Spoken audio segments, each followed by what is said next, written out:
মানুষ বিদেশ থেকে ডলার নিয়ে আসে, ও নিয়ে এসে অসুখ। বিবেক বুদ্ধি কতটা লোপ পাইছে দেখছিস? বিবেক? তুমি বিবেকের কথা কইতেছো মিয়া ভাই? ওর কোনো বিবেক নয়, মানুষের কাতারে পড়ে না। আমি ওর মাইজা ভাই, আমার কাছে টাকা চাইতে আসছে, এটা কোনো কথা হইলো? উল্টো ওর উচিত ছিল বিদেশ থেকে কিছু গহনা নিয়ে আসা, যে ওর বাইডার বিয়ে হইতেছে না, সামনে বিয়ে হইব, বউরে কি দিব, এই গহনাগুলো আনলে আমার জন্য কোনো উপকার হইতো না? অয়েল হয়েছে অসুখ, আরে মরবি তো মরবি, তোর তো মরণই লাগবে যে অসুখ বাদাই লইছ।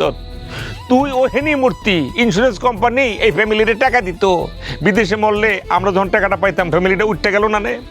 ও একটা নিমক খারাপ। আর শুধু কি নিমক হারাম, ও একটা অমানুষ।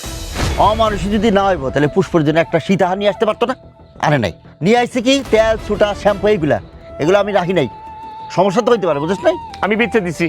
ভালো কথা। তেল সাবানের ভিতরে যে কোনো রোগ টোক থাকতে পারে, হাই যেই রোগ লয়েছে আল্লাহ মাফ করুক, বেঁচে দিয়ে ভালো করছি না? খুব ভালো কাজ করছিস। তোমার বলেছি, তুমি আমার কাছে দিলে আমি ভালো দামে বিক্রি করতে পারতাম।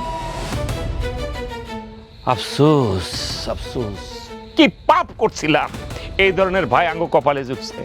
আচ্ছা ঠিক আছে, খারা একটা বুদ্ধি বার কর, ওরে কেমনি বাড়িতে বাইর করা যায়, বুঝিস না? বাড়ির মধ্যে আছে, এক জায়গায় সোয়া যদি দেয়, ওখানে আমি সোয়া দিলে বা তুই সোয়া দিলে তো রোগ হইতে পারে, বলা তো যায় না। আমার টেনশন ঘুমায় না ভাই, বিশ্বাস করে। হ্যাঁ রে,